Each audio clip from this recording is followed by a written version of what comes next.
ધ્રુવલભાઈ, thank you.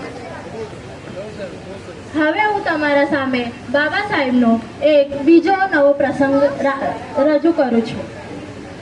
Baba Saheb એક દિવસ એક ગામમાં જાય છે અને ત્યાં જઈને બાબા સાહેબ લોકોને સમજાવવા માટે ભાષણ આપે છે.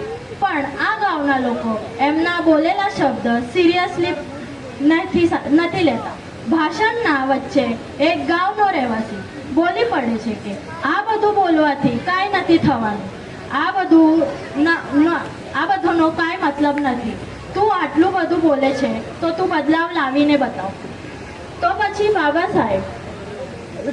બાબા સાહેબે પોતાના ખિસ્સામાંથી ₹1 કાઢીને એક નાના છોકરાને આપ્યો અને કહ્યું કે જા એક પેન્સિલ લઈ આવ.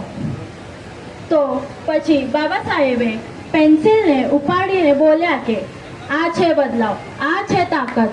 નાની નાની શરૂઆતોથી જ મોટા બદલાવ થાય છે. જય ભીમ.